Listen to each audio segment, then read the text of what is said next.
You know, AutoZone is great at helping their customers. True. From free battery charging to Loan-A-Tool, they help people get in the zone. I was thinking, what if they also helped us send 4 listeners to the ESPYs? Greeny, that's exactly what they're doing. It's the Mike and Mike experience at the ESPYs presented by AutoZone. Folks just have to listen and watch us from April 20th through May 15th. All the details are at espnradio.com/Mike's SB contest. Oh, that's pretty cool. It's called The Zone. AutoZone's going to help you get there. National League Central rivals go head-to-head this weekend when the Pirates face the Cubs at Wrigley. Swing and a miss. He stuck him out. The pregame at 3 Eastern, first pitch at 4. Saturday on ESPN Radio and the new ESPN app. This is the Best of Mike and Mike podcast on ESPNradio.com. The Best of Mike and Mike.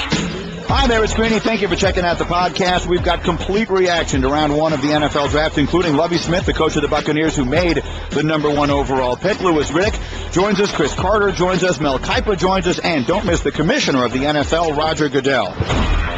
The Best of Mike and Mike. And we are back and better than ever. Mike and Mike, presented by Progressive Insurance. Our guest this morning talking about the draft on the Subway Fresh Take Hotline. Welcome once again to Chicago, where last night round 1 of the NFL draft went into the books, and the folks are fired up this morning, Mike, to hear about and talk about what their teams did in round 1. So let the overreaction begin. We said it would be a night defined by the quarterbacks, and we were right. And we said it would be a night defined by the trades, and boy, were we wrong. Very little wheeling and dealing.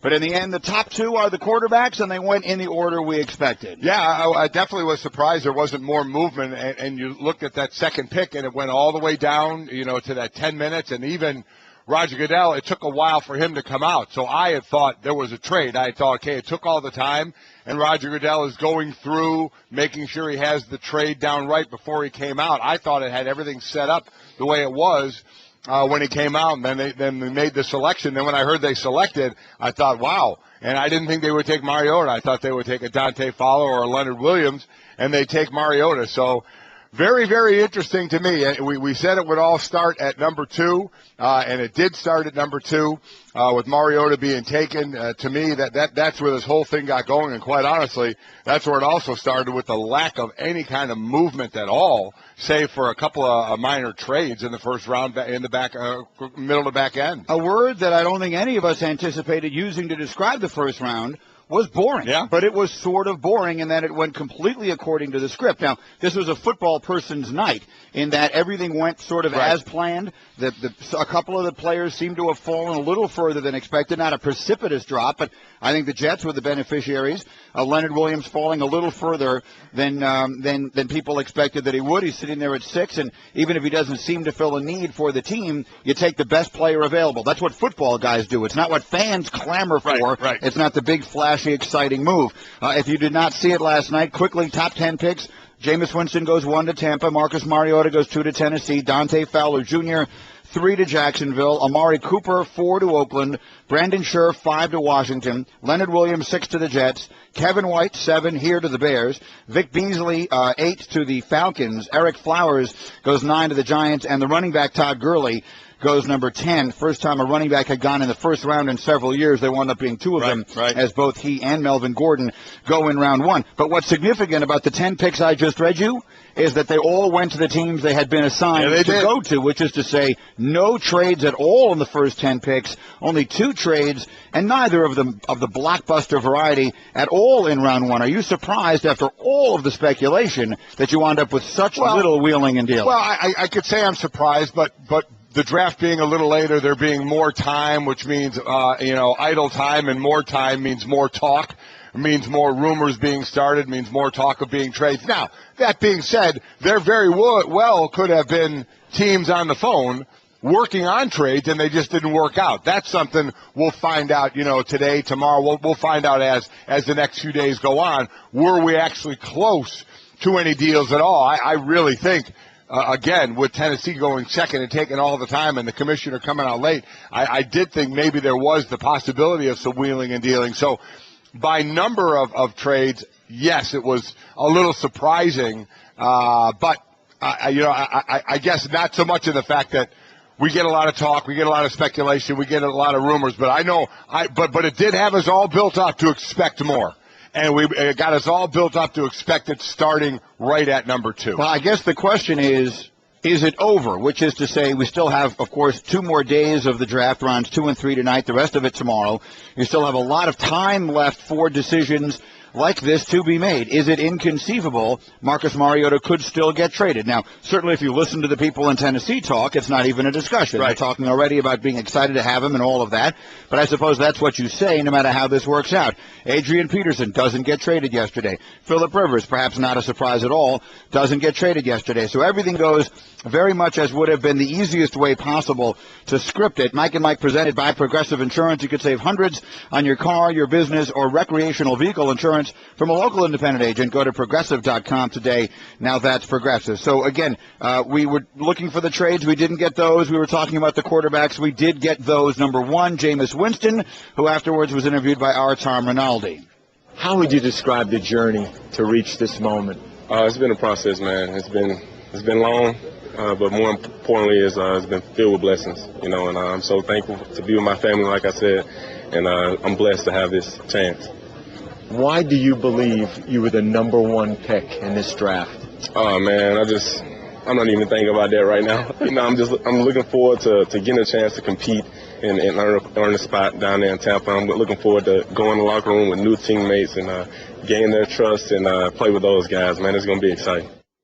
So in the end, Mike, for all the talk, and there has been as much talk about Jameis Winston going back to his spectacular debut. I remember that game, that first game he played, his first year against, I think it was against Pittsburgh, and he threw for incredible numbers, and the legend of famous Jameis was born, and people started talking about immediately, we can project him to be the number 1 pick in the 2015 draft, and then all the ups and downs and all the questions. In the end, all those things wind up costing him nothing. No. Because you can't be drafted any higher than 1, and he was. He's already been signed by Nike. So whatever it is anyone thinks, it winds up costing him absolutely nothing. Yeah, and I don't think there was any wavering by Tampa Bay at all. I know later on, the last couple of weeks, we started hearing, I'm not so sure. Again, I'm just saying this as my opinion. I don't think Lovie Smith and that organization ever wavered from Jameis. They knew everything that was out there. It's all right there. So you can investigate it. Obviously, you talk to Jameis, but you can look into the situation as well. Without question, the most serious being the alleged sexual assault, which now he is being in a civil suit against him for that, and the Buccaneers knew that was a possibility of happening. That has happened. So you have taken a quarterback who is the face of your franchise that does have that. That absolutely has that hanging over the organization and certainly hanging over Jameis Winston, but they were comfortable with it. And as I said all along, there are morals, there are standards, and there is talent on the field. And his talent on the field, and I would have done the same thing. I said from day 1 he was the number 1 pick, and I would take him number 1 for my football team. And so, nothing did waver, and I truly believe there was never any wavering with this. Interestingly enough, as I thought about it last night, after the pick was made, as we were waiting for number 2 and all the buildup and speculation as to what might happen at number 2, I found myself coming to the conclusion that for all of the question marks that Jameis Winston created for himself, he was actually the safest pick at number 1. You can't not take a quarterback. If you're the Buccaneers, you can't not take a quarterback. Right. And between the two of them, so long as you feel confident that he hasn't done anything really terrible and that he is, from what everyone says, the questions about him do not include football IQ, ability, talent, brains, all that stuff he has, without question. So in that regard, I think who's the safer pick, him or Mariota? I think that right now, Mariota, some people love him. Obviously, Gruden loves him and others. But I think Winston is the safer pick. He's the easier one to explain why we felt certain he was ready to be our quarterback. I think he actually winds up, for as crazy as it sounds, being the safe pick. To me, it was a no-brainer. He was the safe pick over Mariota. I wonder at number 2, and certainly you're never, I don't think you're ever going to hear the truth about it, is when no trade came, and I thought Bill Polian made the best point yesterday. is where, if you're going to trade, where do you want to trade? Because the thought that maybe 12 to 14 of these guys were true first-round value picks. So if you traded further back than that, were you really getting value for that second pick? So that's what I thought. Are you really is it just going to be a trade with the Jets that would give you some value, and other than that, it wouldn't, so you'd make the pick. And then once they made the pick, this is just me, I wonder how much they felt like they almost had to take the quarterback. That they almost had to take the quarterback, that they couldn't, put it this way, couldn't take the chance to pass up on the quarterback. Because you hear they like Zach Mettenberger, but, again, what you hear and what reality is could be two different things. I don't know. And now they go in and they say there's going to be a competition, and early on there may be, but you didn't draft Marcus Mariota, number 2 in the draft, to have him not be the starting quarterback of the Tennessee Titans at some point, right? Unless Mettenberger comes out and is just absolutely, positively off the charts, at some point Marcus Mariota gets his shot. Martin Mettenberger's people, of course, have told the Titans that they would like to see their client traded. So we'll see if that winds up happening now. Also,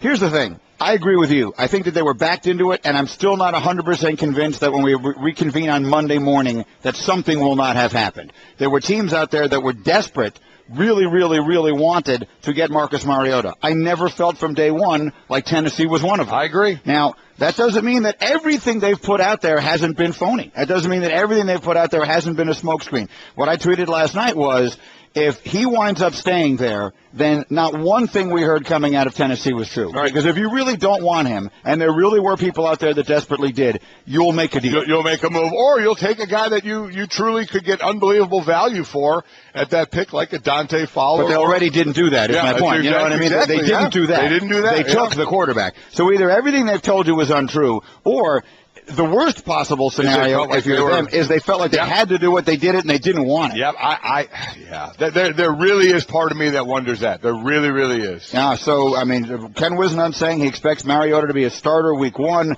Again, Zach Mettenberger's agent apparently saying that he wants him to get traded out of town. So I don't know that I think that's a great situation. I think it was the right pick. I think it was what they had to do under the circumstances. But I don't know that you ever want to come out of having had the second pick in the draft, taking a quarterback that some people think is a franchise player who just won a Heisman Trophy and is universally beloved, and feel as flat as there is a perception that people inside that building feel this morning. By the way, first week 1, Tampa Bay plays Tennessee. Yeah. Tampa Bay plays Tennessee. So could you see the top 2 picks in the draft? Will you? Will they both be starting? I think Jameis will for sure. Me too. For sure. Me too. I think the question mark will be Marcus Mariota. There's the Mettenberger's been in the system, so he knows, somewhat knows the system. Is there a thought process to get Mariota, give him a lot of the reps, get him to kind of learn it, and see how quickly he can learn it? Not to say that you're going to force him out there, but really give him a good dose of it, because the kid will sop it all up. That's the one thing about him. He's going to learn the playbook very quickly. Well, so let's hear from Trent Dilfer on that. Bob, I'll change up the order. Here's Trent Dilfer talking about Mariota, and he does not believe that week 1 Mariota should be the starter. This was Trent. I'm not here to rip Marcus Mariota. I love the pick. I would take Marcus Mariota there, but I would plan to draft him, to develop him, and sit him. I'm shocked that Ken Wisnant expects him to start day 1. So there's that side of it. So if you're looking for that matchup of the 2 Heisman Trophy winning quarterbacks week 1 who went 1 and 2, Trent Dilfer thinks we should not get it. It's the one thing we see nowadays. You want return on investment sometimes a little quicker than you should. Remember we heard all last year that Blake Bortles was going to have a redshirt season, and none of us bought that. None of us believed it, and it didn't even come close to coming true.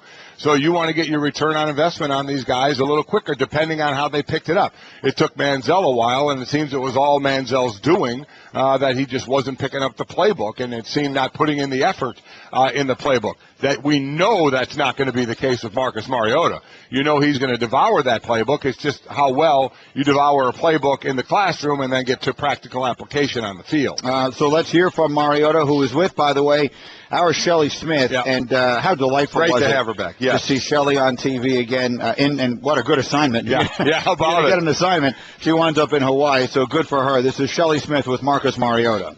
There was a lot of excitement on the phone, and just a lot of going back and forth, and just sharing in that moment. Who was on the phone with you? Coach Wisenhunt, Russ, Jason Michaels, as well as Coach McNulty. So it was a lot of fun being able to talk to them for a little bit. Did they sound excited as well? They did, and that's awesome. So again, looking forward to tomorrow and getting things rolling. How do you see yourself fitting in with this team? Well, I'm doing my best to contribute any way that I can and make this team better.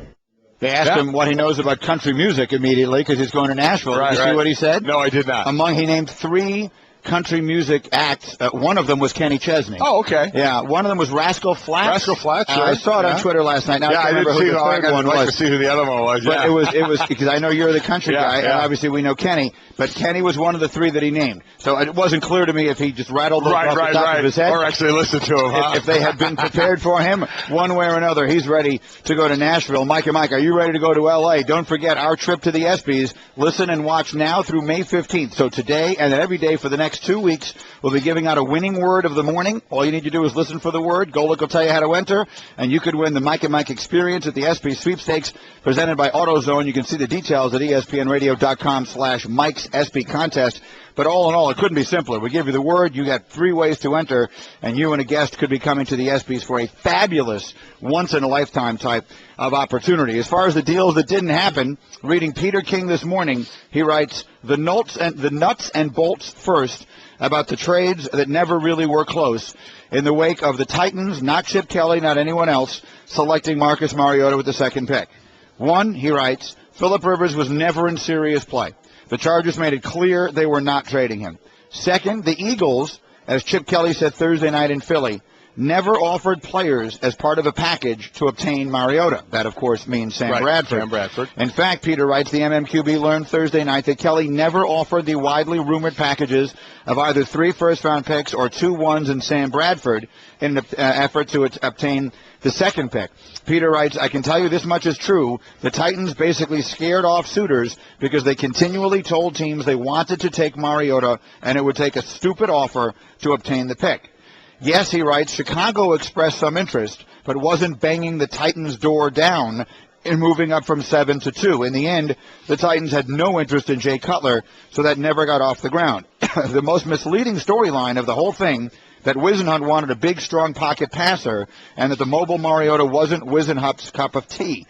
Quote, people got too locked into that, and it wasn't true, Wisenhunt said. I said it all along. He excited me. I really wanted him. In the end, it wasn't a difficult decision to stay at 2 and pick Marcus. Well, so there you have it. Well, listen, if you believe and you come out and say you expect him to be the first-week starter and you believe he's a franchise quarterback, then they did absolutely what they needed to do.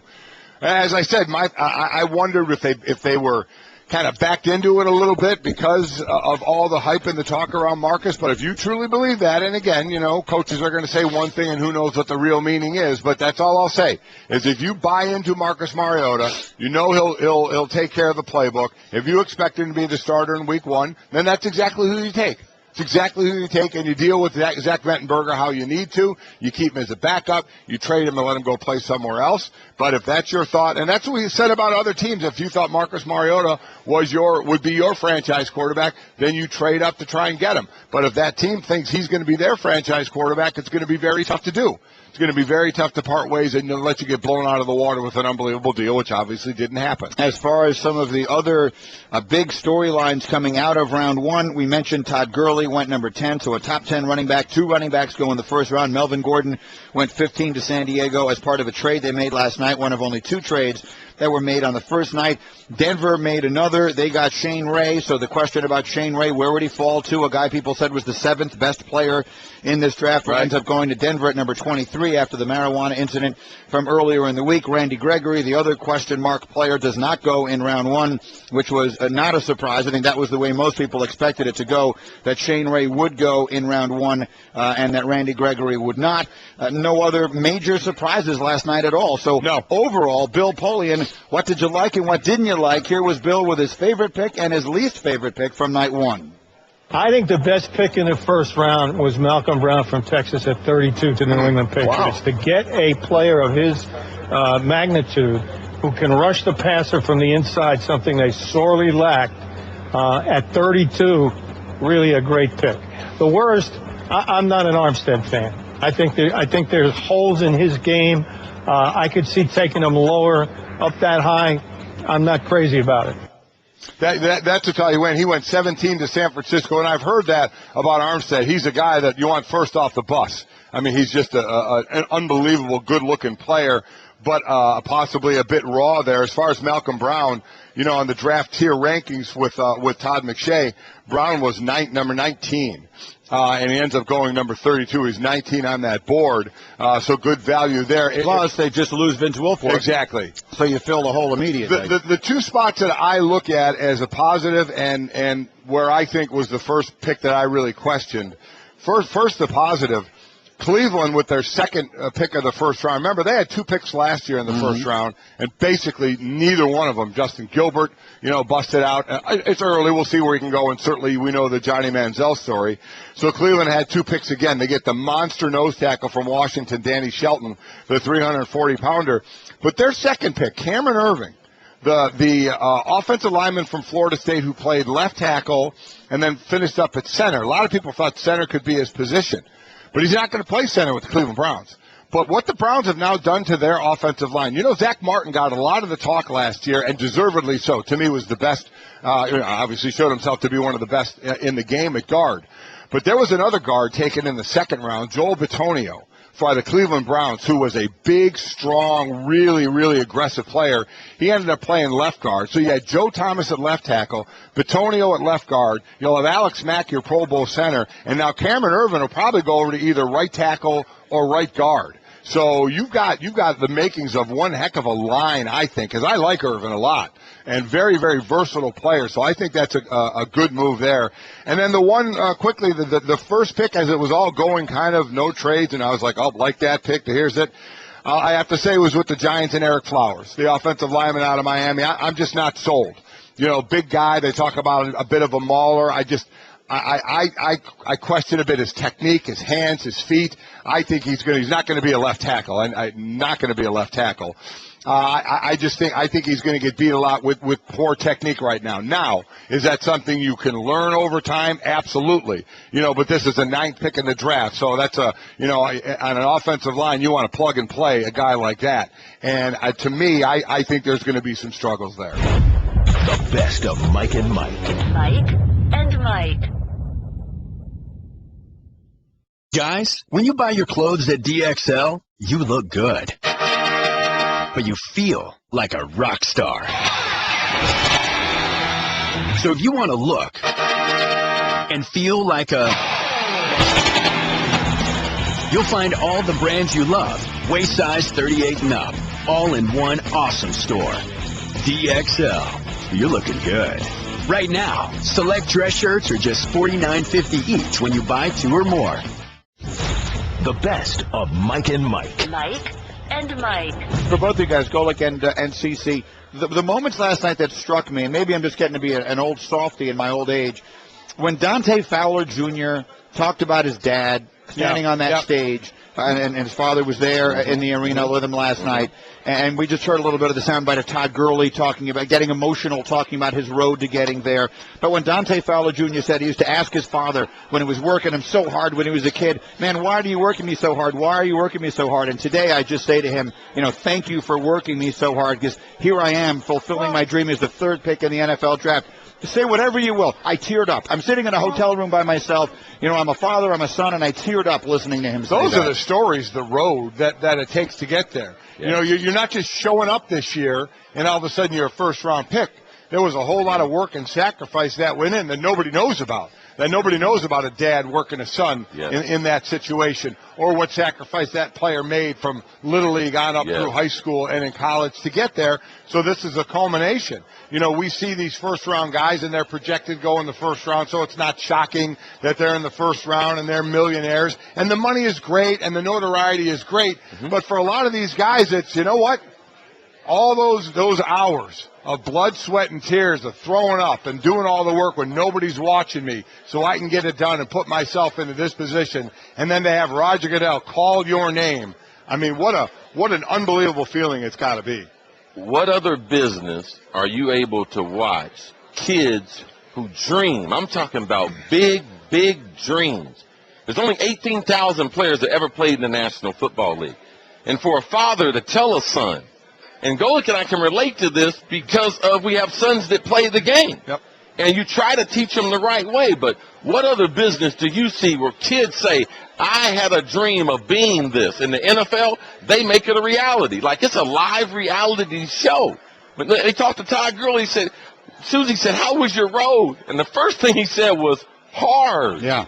So that's the thing about the making of football players. There is no easy road. There is no easy way to get there. There is no magic pill to take. It comes from a lot of hard work, but their emotions and their dreams coming true in the stories, yes, I do understand, Grady. I was in the hotel room with Shane Ray before he went over, and his mother and his family, and just surrounding him and the emotion around his draft and would he get drafted and the potential of potentially falling out of the first round. So many tremendous stories. Not saying his story was tremendous, but a kid's dream being played out in front of the world. It's just phenomenal to see and to hear the different roots of how they got here. Mike and Mike, Cris Carter is here and joining us now on the Subway Fresh Take Hotline, the head coach of the Tampa Bay Buccaneers, former coach of the Bears for all the fans here in Chicago, had the #1 pick last night and took the quarterback Jameis Winston. Lovie Smith is with us on the Subway Fresh Take Hotline. Coach, good morning. Mike and Cris Carter is here as well. How are you this morning?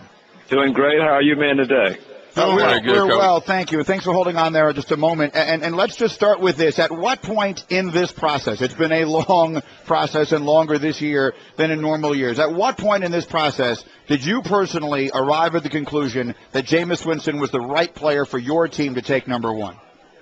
Well, Mike, early in the process, I mean, we made note early on that there was a leader, and Jameis was the leader, and just every step along the way, it just confirmed, what we were thinking. But we wanted to go through the process of, getting to know him personally more, talking to a lot of people, seeing him work out, getting him on the board. Just every step along the way, it really checked out positive. And we knew, there's a player that's right for every football team. And we knew Jameis was exactly what we've been looking for around here.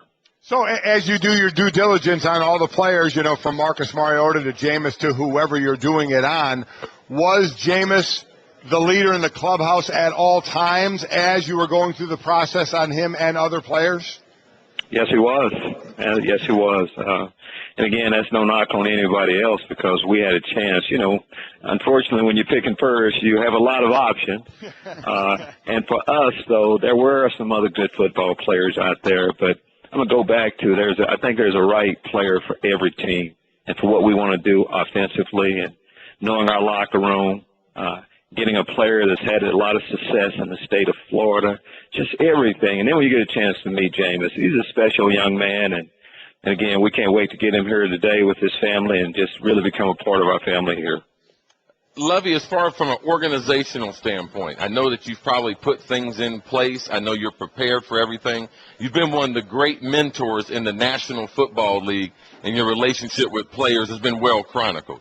Let's talk about your coaching staff, because I don't think people understand the type of men you have on your staff, why you would take on someone like Jameis, and what makes you comfortable with some of the great coaches that I know that you have on your staff. We do have a great staff, and I'm really, of course, Cris, I'm really excited that we were able to add Dirk Cutter to our staff.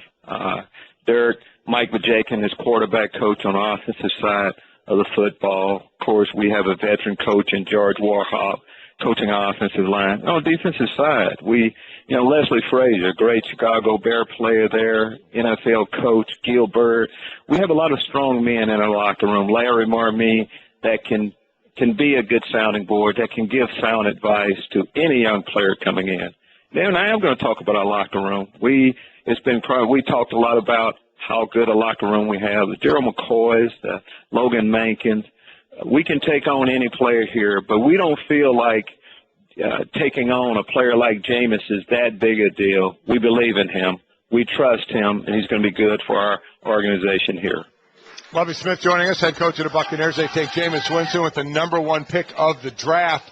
and certainly well noted what he can do on the field and some of the issues off the field with Jameis. What, from an organizational standpoint, how was that all dealt with and will be dealt with going forward? First off, Mike, all along going through the process, everyone was on board throughout. I mean, there's open dialogue. Ownership, we kept ownership involved with it, with the process throughout. They were able to do a lot of their own research. When you have the first pick, you do that no matter who you're bringing in. So as an organization, we were all on board with this decision. As far as, the next step, we have Duke Preston, a great, new player development director that we just brought in. We trust our system that we have in place right now. We don't really feel like we need to bring in a lot of mentors and things like that. We trust our organization and the structure we have. You mentioned it's not the first draft that I've been involved in, and we've had different players, so we feel real good about being able to give all of our players the support that they need. Mike and Mike were presented by Progressive Insurance, comparing rates to help you save. Now that's Progressive.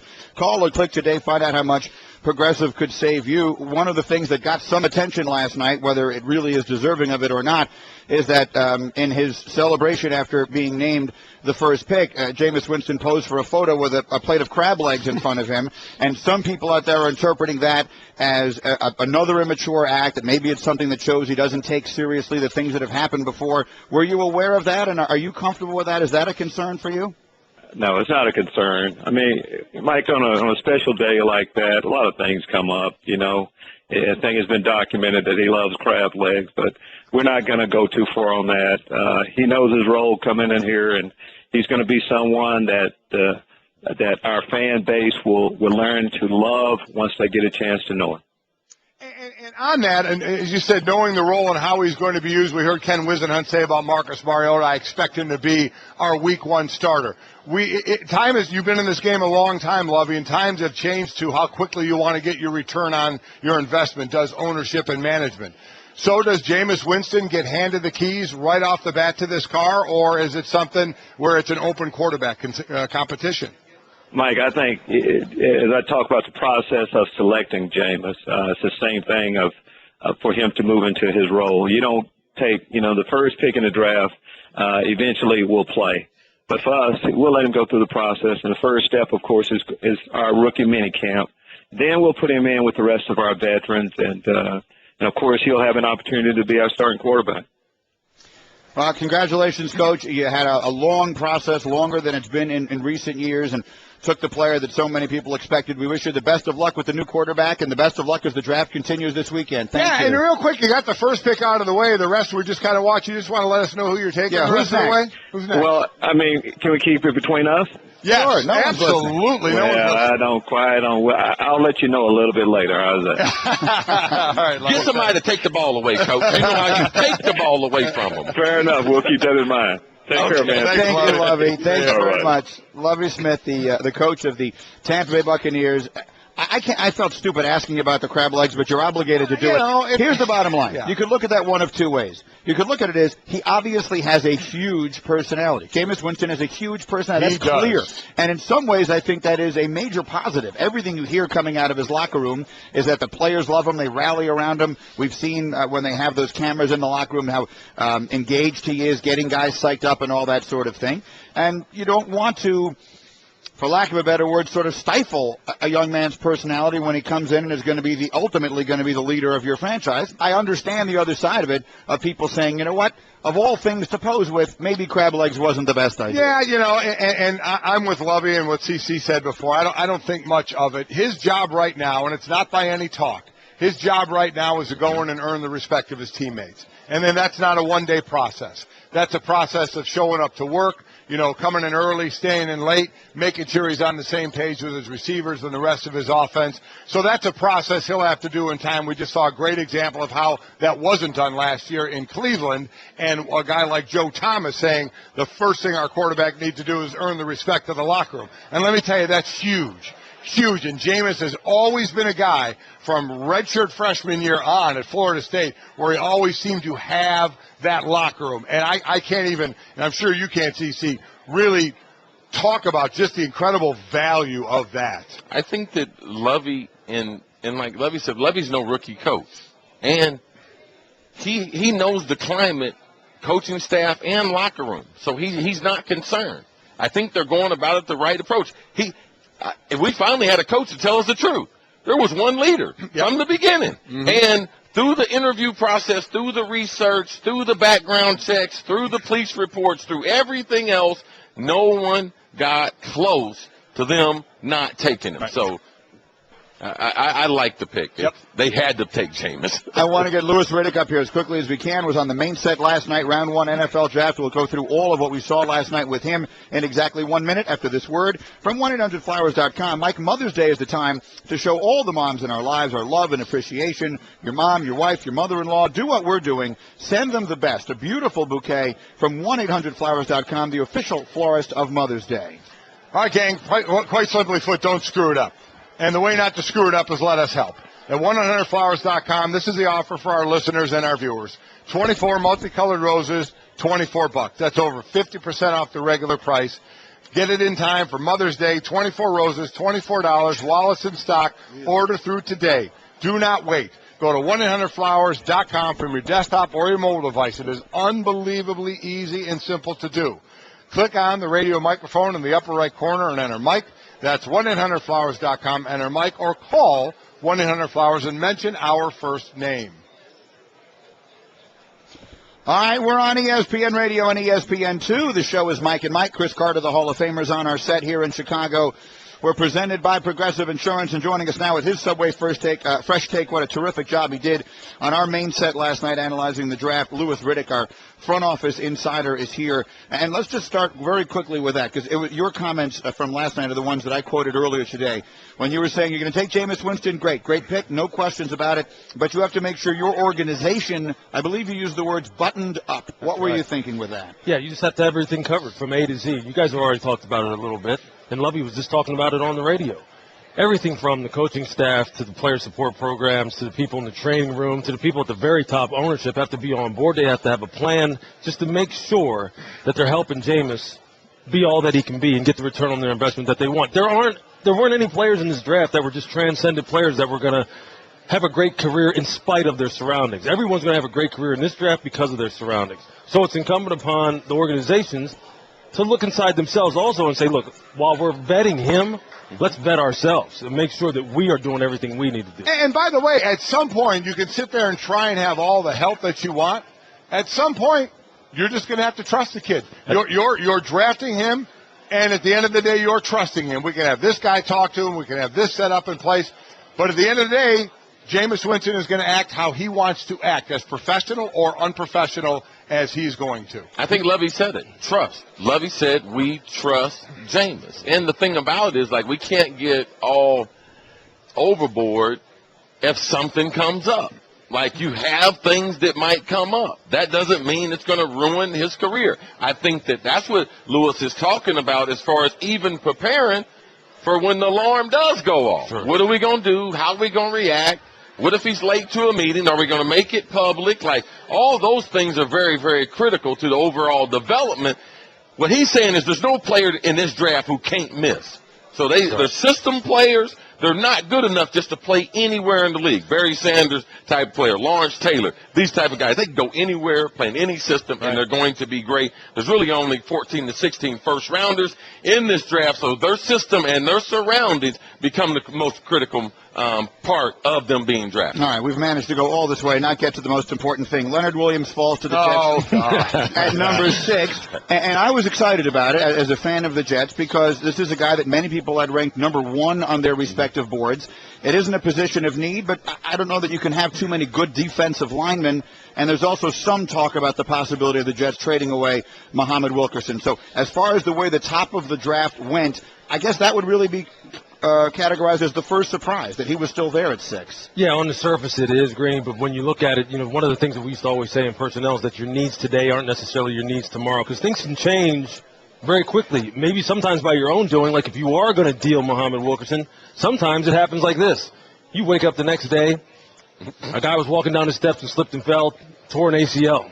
Now, next thing you know, you need a defensive tackle, you need an offensive tackle, you need a running back. Your needs can change quickly just like that. That's why people try to employ best player available. Not, you don't want to ever ignore building your football team and just collect talent, ridiculously and and become real heavy in one position. But you are at the top of the draft when there's a lot of things that are equal. If you have a bunch of players stacked in there together, then you just then you take the best player available at a position of need. Maybe that's what they did there. And, what's more interesting is exactly what we had said about Muhammad Wilkerson earlier. Is what are they going to do with him now? Is he still on the trade block? He's a dynamite player, but, of course, they could be looking towards the future here. But I tell you what, if there's a position you don't mind a little depth, it's D-line when you can roll guys in if they're all there. I mean, it's really that. I think it's going to be incredible if they stay. So, Lewis, to you, one of the biggest reaches in the first round and one of the best value picks in the first round. Oh, man, well, they all came down there at the bottom for me. Yeah. One of the biggest reaches is probably Shaq Thompson at 25 to Carolina. I really don't know where they're going to play him. Because when you look at him on film, he's a hybrid will linebacker / nickel safety.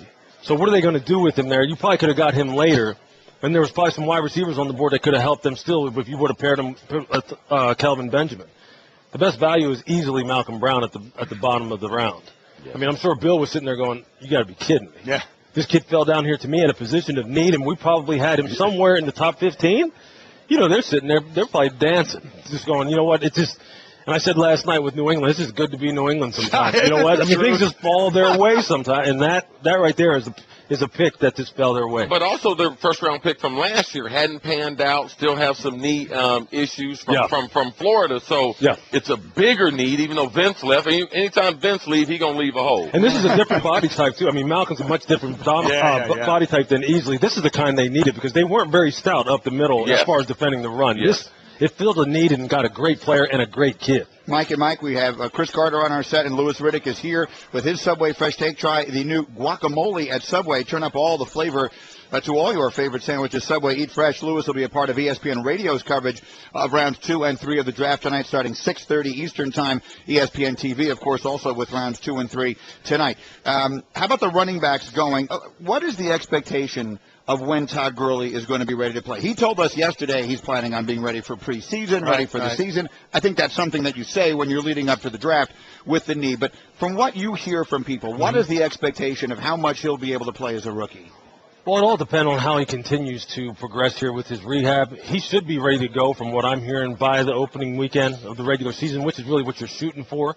He'll progressively get better as you move through the regular season. You get back to 12 months post-injury. The question I have with Todd is, just from a bigger picture perspective, is the offensive line at the Rams is in shambles. I mean, they got their quarterbacks killed last year, particularly in pass protection. Really only have one returning starter from last year with Roger Saffold, right? So today they're going to have to do some work. They have to do some work. That's a team that I personally think needed someone who could give them return on investment quick. Because, I mean, the Rams, they kind of been treading water, man, and they're losing ground in that division where other teams continually just keep pulling away. They need to kind of hit on some of these players and really that can get them over the top. I love Gurley, as you guys know, and I like taking a running back early, which is when they are the most productive. If he really is ready to play week 1, I'll make the prediction now, clip and save. He'll be the offensive rookie of the year this year. And I said 5 years from now, he'll be the guy we look back and say he was the guy of the draft. I mean, I loved him before he got his knee hurt. Of what he could do. And you mentioned it, too. I hadn't forgotten about it. Kick returning as well, what he was able to do. Even though that's kind of been taken out of the game to some extent, he still did it incredibly well. For a draft for a couple of years with no running backs in the first round to go 2 very deserved guys to go in the first round. If you have a high grade on him, if you have him graded as the best running back, which I think St. Louis did since Adrian Peterson, and he's sitting there and Fish has had his greatest success being physical, and he can do that on the defensive side. He hadn't been able to do that for a long time on the offensive side. With Arizona, San Francisco, and Seattle looking at you, you better get a hammer. Now, there's no question this. If he wasn't injured, he's a guy who now in this draft you're saying maybe he's a transcendent player. Maybe he's a guy who lifts an offense and puts it on his back. But the fact of the matter is you're managing risk now with this guy because once you have a running back who comes in the league who has an ACL, the statistics are not very good. I mean, let's just say they're not in your favor as far as him maybe re-tearing that ACL, tearing another ACL, It's just, the statistics just aren't in your favor. We'll just see how that works. What about a guy that did cost himself a lot of money, but the value in the pick of Shane Ray going to Denver, with the marijuana situation, the marijuana in his car goes to Denver. There's some irony in that, without question. Yeah. But the value at 23 for a guy of his talent. Yeah, that's another one where they're looking ahead. DeMarcus Ware isn't going to be able to rush the passer forever. DeMarcus is just the kind of guy that you want Shane to get around both on the field and off the field before he departs. DeMarcus is still trying to get Von Miller going. So they're looking ahead. I mean, they need some after those two guys on their roster, they had nobody. Right. So Shane is a great pick for them. Just make sure that they have everything buttoned up with him off the field. I'm not really that concerned about what happened to him. It's annoying. It's a nuisance. It makes you sit there and do all the things that you say, which is, what are you thinking? Yep. It's more the toe. Really, the toe is the sticking point. Right. And that is, do they fix it now? Do they fix it later? Does he miss 5 months? If it starts bothering him in August, then you're talking about missing the season. There's a lot of things they're going to have to manage there, just as far as his health is concerned. Injury concerns with an injury suffered in the bowl game. We have to let both of you guys go. Lewis, terrific job last night. You did great. Thanks a lot, guys. Very much. The rising star at ESPN. I think he's risen. Just trying to hold it down a little bit. We will hear him tonight on doing a good ESPN job. Radio. Thanks, man. And CeCe, a wonderful couple of days with you as well. Great to see you. Thank you for everything. Enjoy the weekend. It's a phenomenal sports weekend. We have much more to do here live in Chicago, including Mel Kiper on our set and Commissioner Roger Goodell on our set. The best of Mike and Mike. ESPN Radio. With the action on the court, the diamond, or the gridiron. Comes alive. The NBA. The San Antonio Spurs are the world champions. Major League Baseball. San Francisco Giants are the champions of the baseball world. A new college football playoff. College football playoff national champions, the Ohio State Buckeyes. You're home for the best in sports play-by-play. ESPN Radio. The best of Mike and Mike.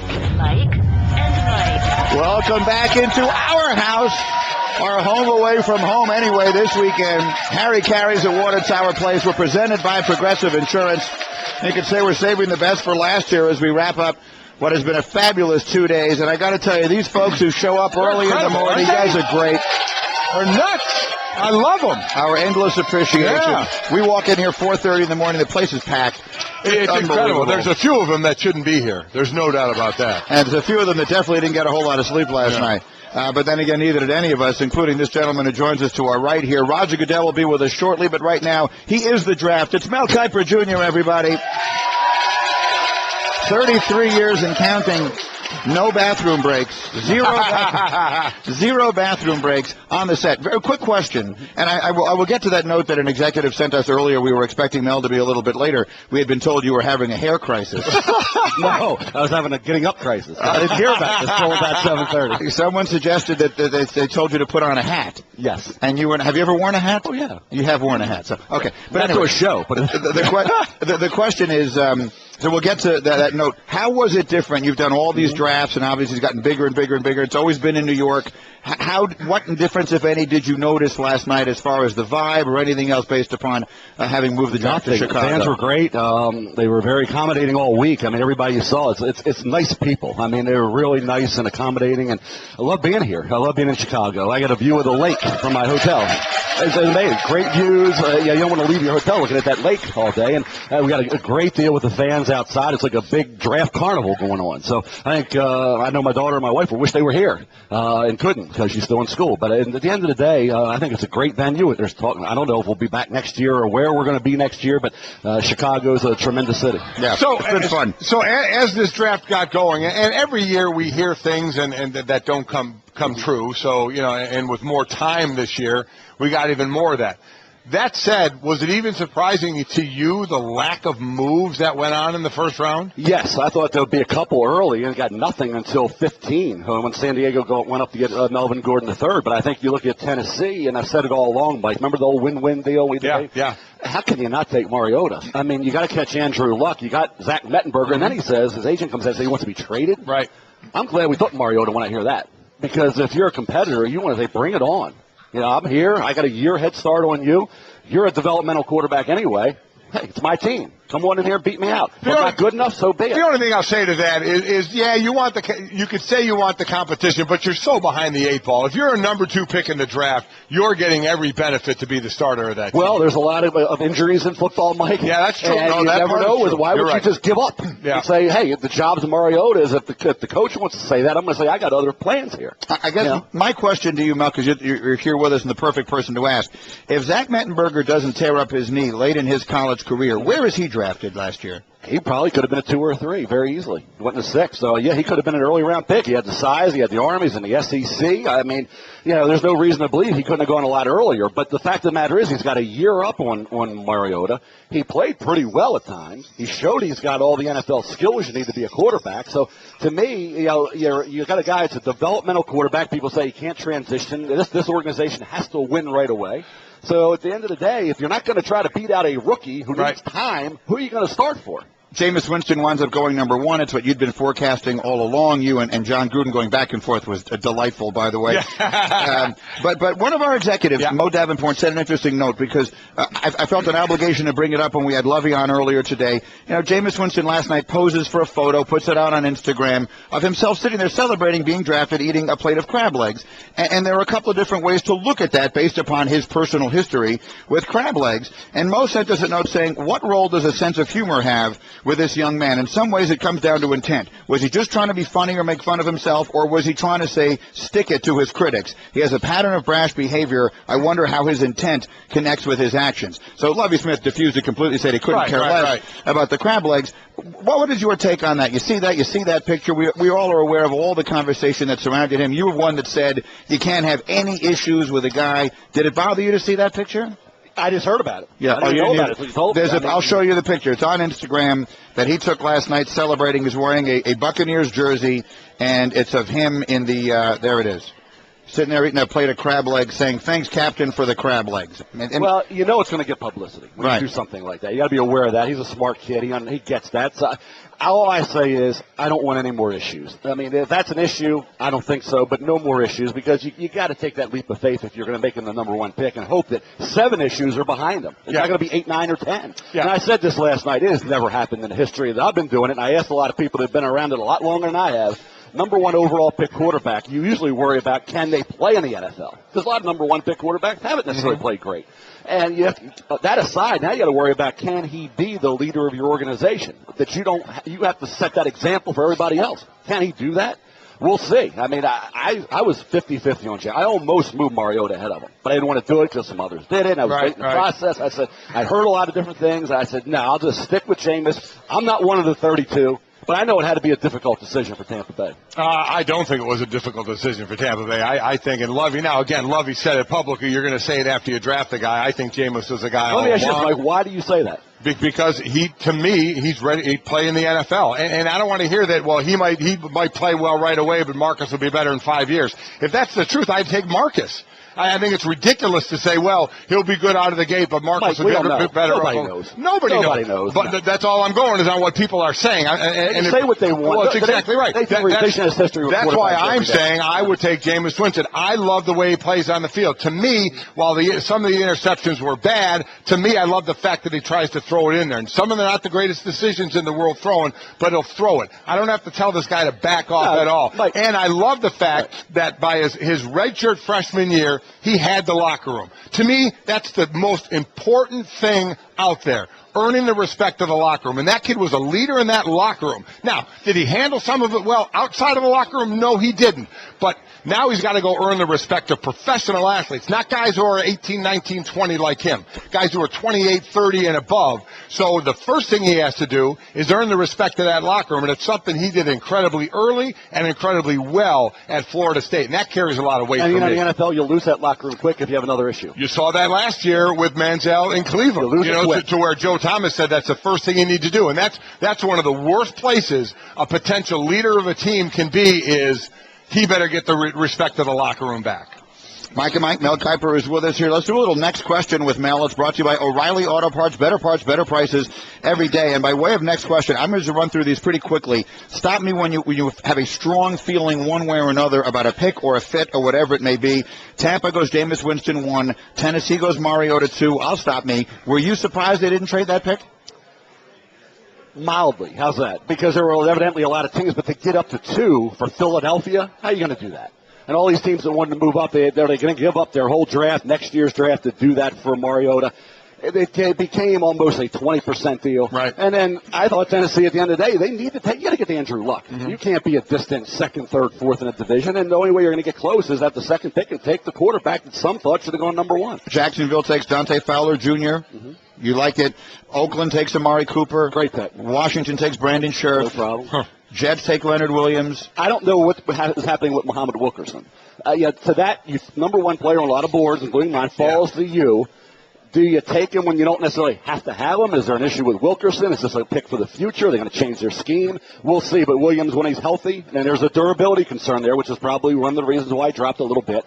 He could be a great player. The durability concern is the shoulder? Yeah, the shoulder. He's had injuries. Yeah, he's had issues. Now, he's played through some of those injuries, but still he's had them, too. So we'll see if he can stay healthy over the long NFL season. Chicago takes Kevin White. He's a talented kid, and they had to have a receiver for Cutler. You got to, in this league, it's about scoring points and allowing your quarterback to at least have a fighting chance. And Cutler, you know how I felt about him coming out, but we'll see how he does now that he's got another weapon in the arsenal. Atlanta takes Vic Beasley. I got a sense your That's friend Mr. Gruden didn't like That's a little early for Vic, but he's a one-dimensional pass rusher. He's Bruce Irvin, and that's who they had in Seattle. And you knew they were going to go defense in Atlanta. You knew they were going to do that. There was a little bit of talk about Todd Gurley late, but then it became, okay, is it Bud Dupree or is it Vic Beasley? So. Mike and Mel's next question brought to you by O'Reilly Auto Parts. Golic is not crazy about Eric Flowers, the Giants pick. He's talented. He's got a great attitude about football. He's a nasty on-the-field football player, but is he going to be a right tackle? I don't think he'll be a left tackle. Not going to be a left tackle. Maybe 2-3 years if he can develop him. Technically, he's raw. Very raw. I think guard or right tackle, if you ninth pick overall was a little high, but hey, he's got the talent to be the ninth pick overall. He didn't always play like it. Going to be interesting where how he slots in, because at that spot on O-line, you want to plug and play him right away, and I have questions about his technique. And then at 10, the Rams take Todd Gurley, and let the discussions begin between John Gruden and Mel Kiper, the never-ending bickering over whether or not you should take a running back in the first round. Oh, but he wouldn't leave it alone. No, he wouldn't. John would not leave you alone. There's a history of not leaving things alone. But Gurley, you have no question about the player. The philosophy of not taking a running back in round 1. The philosophy and the injury. He's had an injury 2 years ago that kept him out of 3 games, and then this knee injury. And I'm not a running back guy. Running backs, to me, you can find we'll have some really good ones coming off the board today and tomorrow. And, but they've had Eddie George. Now, he wanted a running back all along. He's wanted running backs throughout his career. He believes in the running game, Jeff Fisher does. You know Jeff from his days here with the Bears and at USC, which has had a lot of great running backs. So if you believe in that, I said to John, and I said, if you're the head coach and I'm the GM and you're pounding on the table to take Todd Gurley or MG3, I'm not going to argue with you. They were the 10th and 11th, 12th best player in this draft, so take them. You want to take them? Go ahead. Sorry, Minnesota takes Trey Waynes, the very quick corner out of Michigan State. I'd have traded down. Some questions. I don't think he's any different than some of the corners that went later. I would have moved off of that pick. Cleveland takes Danny Shelton. Now, he's an interesting guy. Some people love him. Just flat out love him, love the attitude, love everything else. He ran a 5.6 40. And Bill Polian said that no one at his position in history has succeeded with a 40 time like that. So I wouldn't have thought a nose tackle's 40 time was all that important. Less. Well, a 5.6 40 for a nose tackle, so what? What does he do in a 10-yard area with his feet? I don't care how long it takes him to run the 40 at all. Nobody thought a 5'10" and 3/4 quarterback could ever be successful either, and that was Russell Wilson. So there's always an exception to the rule. So to say that because he ran a 5'6" 4, he's got a great, tremendous athletic ability, tremendously strong. For them, at that point, he's not a top 5 pick. There was talk Chicago could take. Right, yeah. So to get down to 12, I'm not going to argue with Danny Shelton. Mike and Mel Kiper. New Orleans takes Andrus Peat, the tackle out of Stanford. I didn't get that one. That's a little Andrus Peat didn't play like a high pick. He's pretty raw, isn't he? Yeah, and he's got talent, but he kind of underachieves. He's not real aggressive on the football field. He's more finesse. I know they need somebody, but I would have probably looked elsewhere at 13 than Andrus Peat. I thought he dropped to maybe 21, 25 in that area. Miami, after letting Mike Wallace go, brings in the third receiver everyone loved in this draft, which is Devontae Parker. Well, when you have other players getting maybe overdrafted, that allows a really good receiver. Now, provided he can stay healthy. He's had some injury issues, too. Devontae Parker will, as I said, give Ryan Tannehill Todd's a lot higher in Tannehill than I am. That'll give him no more excuses with a kid like this coming in. Wasn't Parker the receiver for Teddy Bridgewater at Louisville? Yeah, that's why I thought Minnesota might take him. Yeah, there. I mean, what do they have? They got Cordell Patterson, who's still a little iffy. You bring in Wallace, who didn't get it done in Miami. You bring now in Parker to go along with Bridgewater. It looks like a good match, but they do need a corner. And you got to beat Stafford and Rodgers in that division. And looking down the rest of the way, Shane Ray does go off the board in round 1. Denver takes him. If not for the issue earlier this week, Mel, where is Shane Ray getting drafted in this draft? I think the issue this past week, probably based on the foot and the toe, probably about where he went. Oh, really? I don't think it was any different. I mean, most of the I kept the other issue really didn't factor in as much as the injury did, because are you going to have to put him on PUP, get him back maybe mid-season, get anything out of him as a rookie? That was the factor that moved him down, not the issue. That was compounding the problem. So if you were iffy about the injury, you said, okay, I'm not taking him. But in the 20s, wherever he went with 23, that's about where he would have gone. The best player remaining on the board, on the Mel Kiper big board is right now Jalen Strong, wide receiver from Arizona State. And there's some good ones. It's Tevin Coleman, the running back out of Indiana. You got Max Williams, a really good pass-catching tight end. Jake Fisher, the tackle out of Oregon. Preston Smith, who some thought I thought could go late 1 out of Mississippi State. A lot of good. Eddie Goldman, defensive tackle, Florida State. You got one of the best inside linebackers, if not the best, in Eric Kendricks.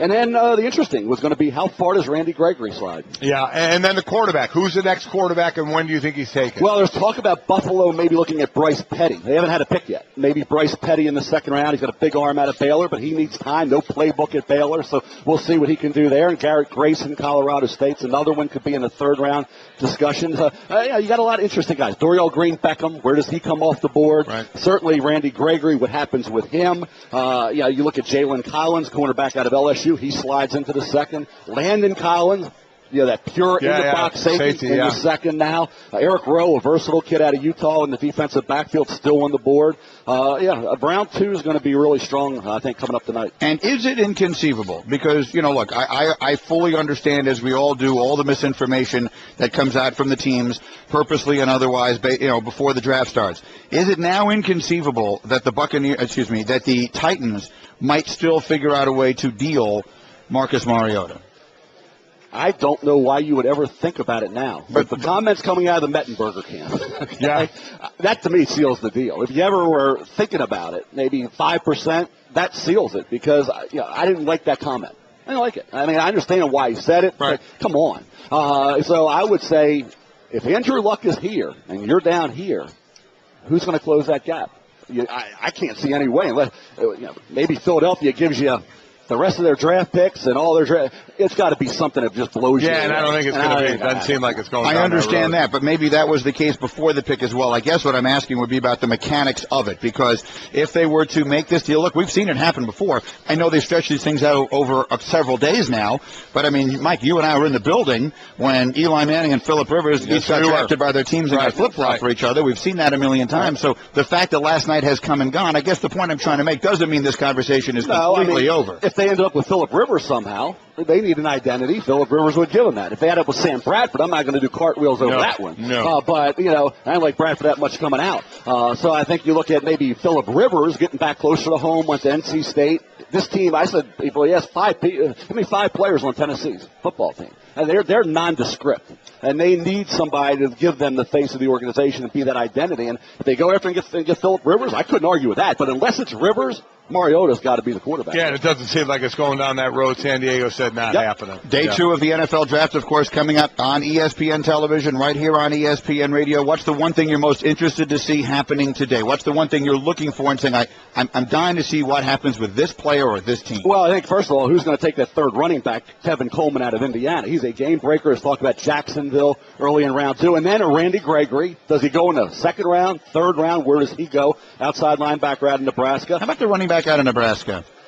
Todd is Amir Abdullah, a big supporter of this. The thing that bothers me about Amir, and I think he could be Darren Sproles, he's got to eliminate the fumbles. And he's a very subpar pass blocker. So if you're not going to protect, you're the last line of defense, and you're not protecting your quarterback, that hurts. You're not getting on the field. Right. And if you're fumbling the ball, and he had a lot of fumbles, that issue has to be cleaned up. So if you clean those 2 issues up, maybe he's Darren Sproles. Is this still deep in the wide receiver? We saw a bunch go like we normally do, and we saw an incredible amount of success by rookie wide receivers last year? Do we still have more to look forward to You in the got draft? a real good depth day 3. I think round 2 is a little different. Last year it was 5 and then 7. Right. Now it's 6 in the first and probably maybe 3 to 4 in the second. You have Jalen Strong, you have Devin Funchess out of Michigan, a combo wide receiver, tight end. Devin Smith, that vertical stretch guy at Ohio State. Tyler Lockett, Kansas State. And then we got the wild card being Dorial Green-Beckham. I personally would wait 4th, 5th round, let somebody else take him because he's not going to last that long. But who, takes Dorial Green-Beckham, again, with first round physical ability, who I thought played at times when he was 2 years ago at full strength, like maybe a mid-round pick. So we'll see. There's a couple wild cards. I want to see where a guy like Denzel Perriman, we had some questions about him, Miami of Florida inside linebacker, good football player. Where's Nate Orchard, a great pass rusher out of Utah, who had 2.5 sacks against Andrews Pete. He's on the board. So where does he go? He's a natural pass rusher. All right, so that's the bottom line of it, is that all the, sort of sexy talk goes on into round 1, but now is when football teams are really made, perhaps more than ever before in a salary cap strapped era. Teams have got to fill out their rosters with good players, and Mel Kiper is the one who knows who they all are. So you'll see him and company tonight on ESPN. Again, we'll have it on ESPN Radio. Great to see you, Mel. Thanks, Mel. Thanks very much for getting the hair together this morning on such short notice. Appreciate it, pal. Can we get this man a piece of pumpkin pie? For the love of Christmas. Mike and Mike. The commissioner of the NFL, Roger Goodell, who joins us now on our set. Good to be with you guys. It's good to see you again. And I want to start with the location. I asked Mel his thoughts on it. I lived in Chicago for 11 years, and so I have a real affinity and love for the city. So I was thrilled that with the decision to move it and then the decision to move it here. How do you feel this has gone so far, and in whatever way those things are measured, and how will that sort of lend itself toward a decision of where the draft will be in the future? Well, maybe we should take a public vote. How is Chicago, huh? I think they loved it. Yeah, we loved it too. I tell you, this was a great decision for us. It was a chance for us to reinvent the draft, and the fans turned out. The city did a great job for us, and we're excited about the next couple of days. It's really been terrific for us. Well, I don't think it had anything to do with it. There are those that are connecting the fact that Jameis and Marcus, the first 2 picks, weren't at the draft, and some are saying because it wasn't in New York, they think it was there. I personally don't think so. What was the league's thought on guys who did not want to come physically and be at the draft? Well, I think they had their own personal reasons for it. I mean, they both had personal reasons to be with their family. They wanted to be with their family. That's not unusual. We've had that in the past, and you respect that. That's it's a big day for them, and they certainly had all their family and friends around them. So we understand that, and the guys that were here had a blast. We've spent a lot of time with them over the last couple of days, and they've loved the city. They've loved the experience, and we have a few more to go still. As far as continuing with the on-the-move of the draft, is that something a decision has been made yet? When will a decision be made as far as what you might do next year and in the years to come? I think, Mike, we want to get through this one, obviously. Yeah. And we got to make sure this one's successful. We got a couple more days.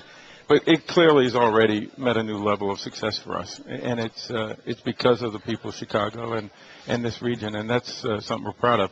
We'll look at it in the next few weeks. We'll try to make a determination whether we either stay here, go back to New York, go to some other cities. We had a lot of cities that were interested last year, but we loved what we were able to accomplish here. And by the third day, by tomorrow, when it's really more outside, the weather's supposed to be beautiful. What a great scene that is going to be. Because a little chilly last night, I'm sure.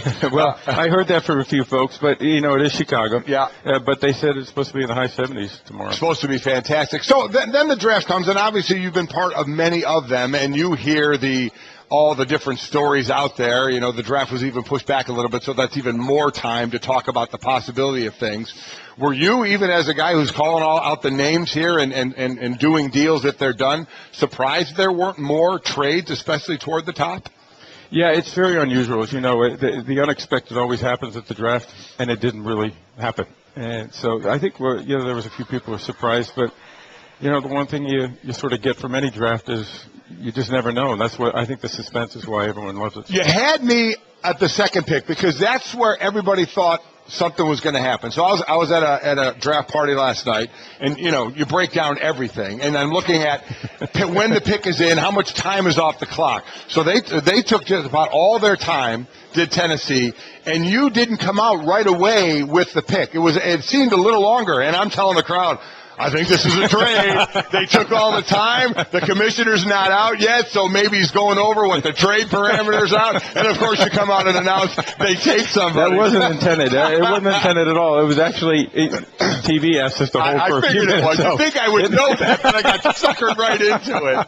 I think that was when Chris Berman said that your 40 time isn't what it used to be. Yeah. One way or another. Mike and Mike, the commissioner, is here. Let's talk about Jameis Winston. He goes number one, and obviously, as Mel has been saying all along, we've never seen a quarterback go number one with some of the question marks that come off the field with him. Now, I believe it was first reported by Peter King that you and he met in your offices about a month ago or whenever that was, and you sat and you talked for a while. What can you tell us about those discussions? What have you told Jameis that you are expecting and is expected of a person in the position he is now in? Well, Jameis asked for the meeting. He came up, he met with several of the people on our staff, myself, and we had a very frank discussion. We had a discussion about what it takes to be a professional in the NFL, what we expect.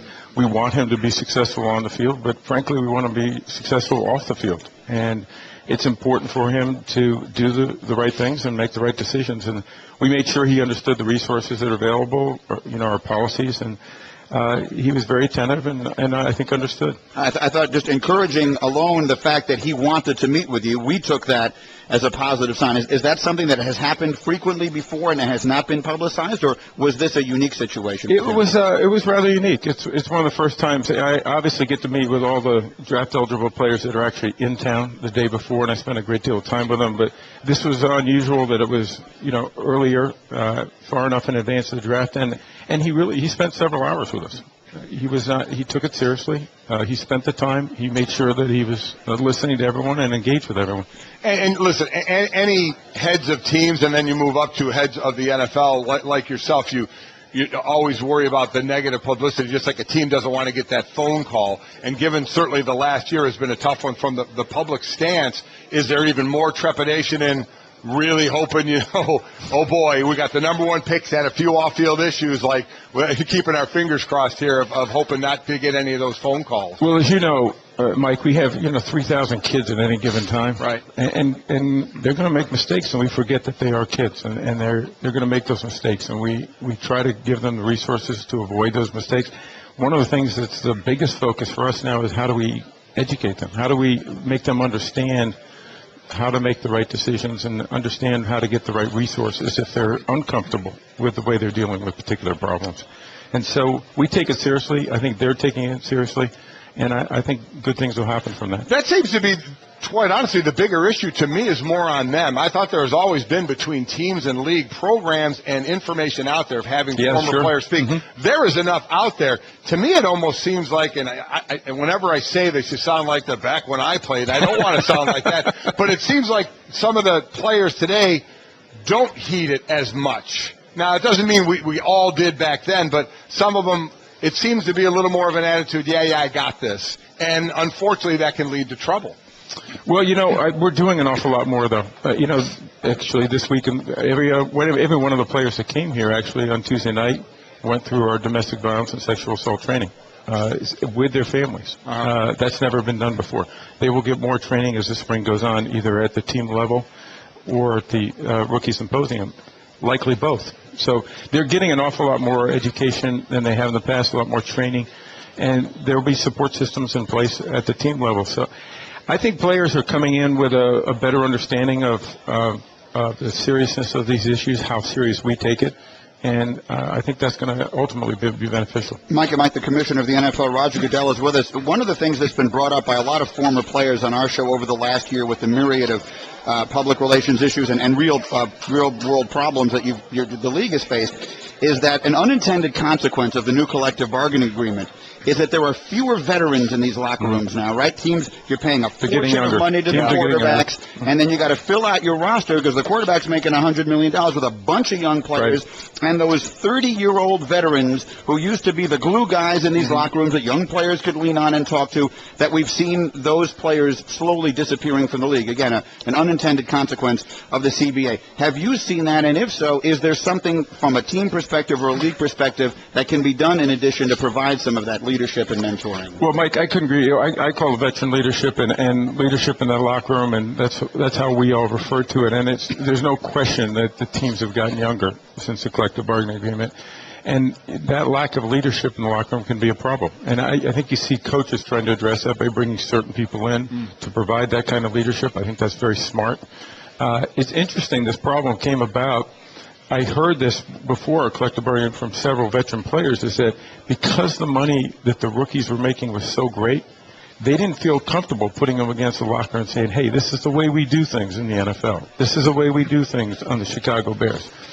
And that if we got a rookie salary cap in, that would be beneficial. It really hasn't turned out that way. It really isn't that. I think veterans need to stand up, they need to be heard, and they need to teach the younger guys how to do things. And it's one of the things we tell the young kids. We actually spoke to the draft eligible players about this on Wednesday.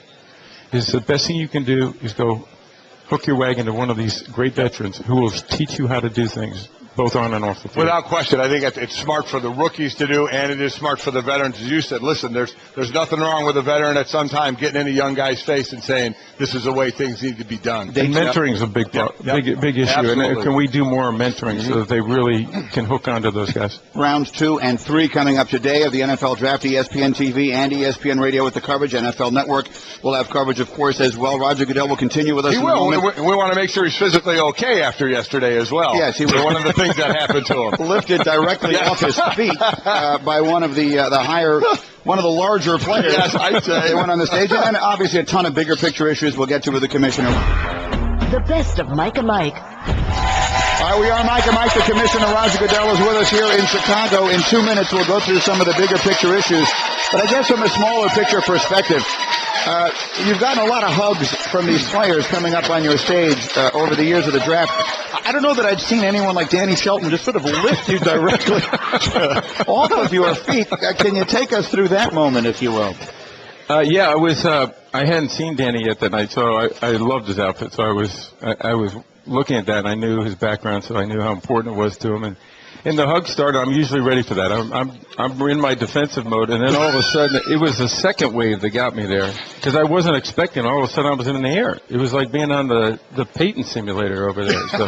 And it goes to show how strong these guys are. You're a big man, and I mean that guy. His outfit though was fantastic. Yeah, it was fantastic with the heritage and honoring all that. his Samoan heritage. Yeah. And what a large human being he is. Those are my favorite things about the night. You know, the thing that you miss in some of the players that aren't there. I said my favorite moment of the night is Dante Fowler Jr.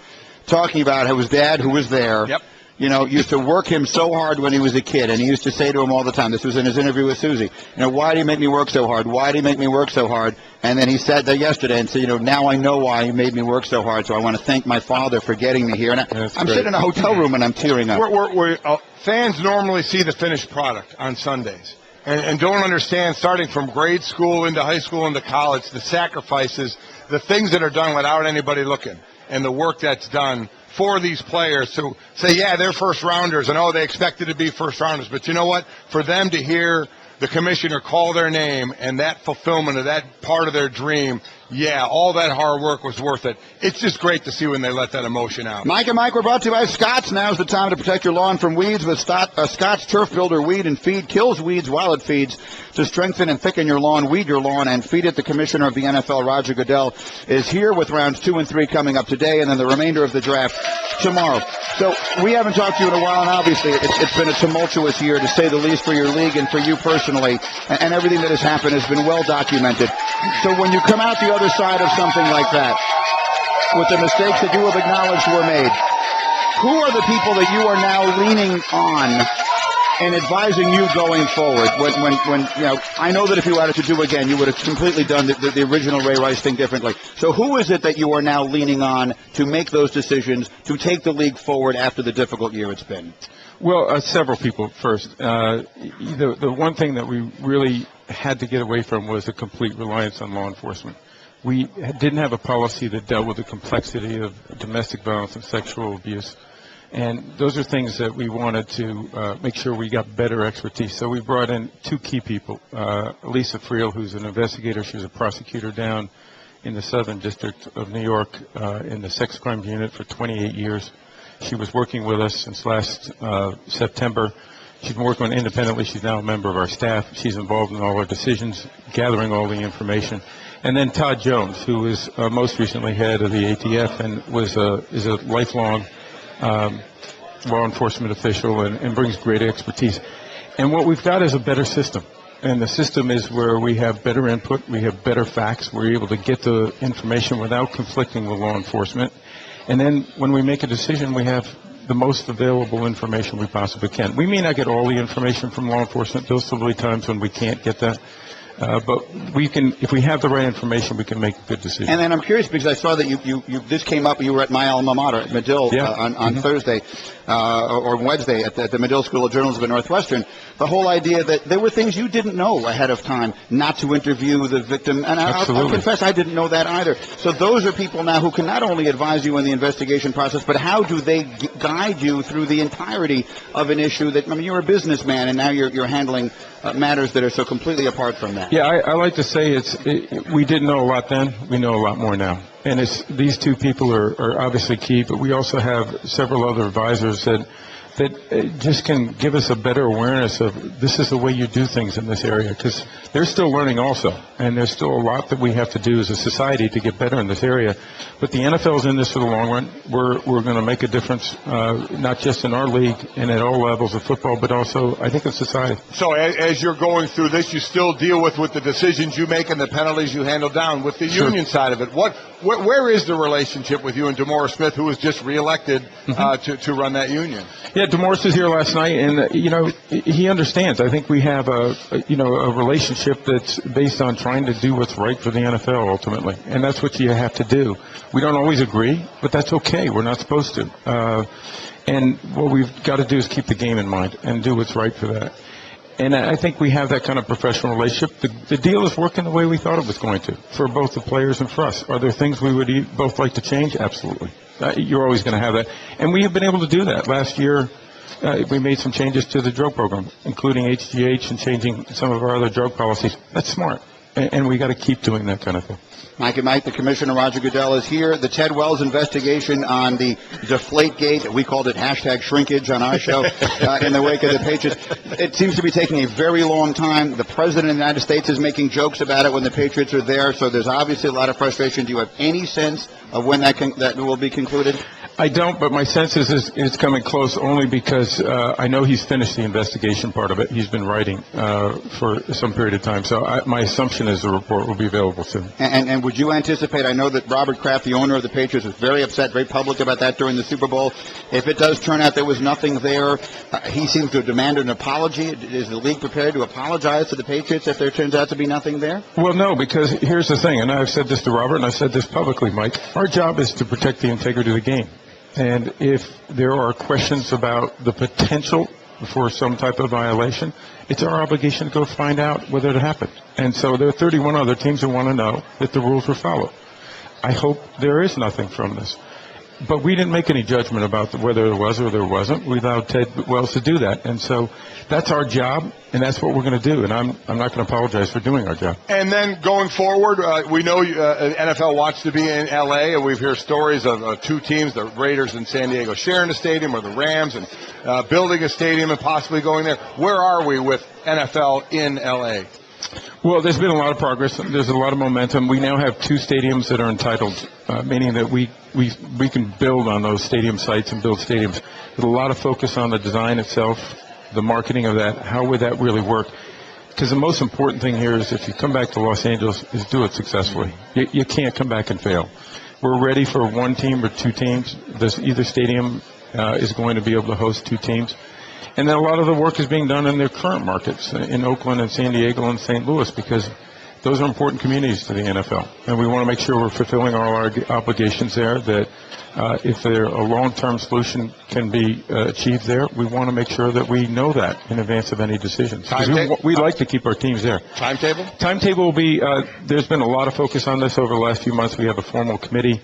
I would think decisions will be made by the end of this calendar year. It's another committee you're not on, Greeny. I know. I keep getting left off of these. But your expectation is then that fall of do the math in my head, 16, you will have at least one team playing in L.A.? Would that be realistic expectation? I think, the way our process works, if you have a relocation, it has to be approved by the membership by March of next year for the 16 season. So March of 16. I would think that's late. I would think if we're going to do something and we have teams that qualify to relocate in stadiums, we would probably make that move sooner. Obviously, if it happens, it would be a temporary facility. Oh, wow. Okay. A temporary facility with one other being built there. Obviously, there are plenty of stadiums they can play in the greater Los Angeles area. All right, well, Commissioner, it's good to see you again. Thank you for coming by. I apologize that of all the Golics that you wanted to see here today, the one you really wanted to see was not. Fortunately, I get to see the great Golic a lot. So Cris has been wonderful. She's just been terrific for us. And I'm going to see both of them tomorrow morning. I see the Commissioner, and he's let down. He's let down because my wife isn't. And now he knows how I've been feeling for 15 years. Commissioner, we thank you for coming by and spending some time here. I enjoyed it. Thank you. Have you. The Commissioner, Roger Goodell. Thank you. This has been the best of Mike and Mike on ESPN Radio Pod Center. To hear more from Mike and Mike, log on to ESPNRadio.com and become an ESPN Radio Insider. The best of Mike and Mike. You know, Golic, AutoZone does all these cool things to help customers get in the zone. Sure do. They charge your battery for free. They even loan tools free for bigger jobs. Right, but what if your zone is something else? Like, what if your zone is winning the ultimate Mike and Mike experience, 4 days and 3 nights in L.A. for the ESPYs? AutoZone is helping us get you there. It's the Mike and Mike experience at the ESPY Sweepstakes, presented by AutoZone. All the details are at ESPNRadio.com/Mike's ESPY contest. Cool. It's called The Zone. AutoZone's going to help get you there. Two of baseball's best go head-to-head in interleague action when the Tigers head to St. Louis to face the Cardinals. The pregame at 7 Eastern, first pitch at 8, Sunday on ESPN and ESPN Radio.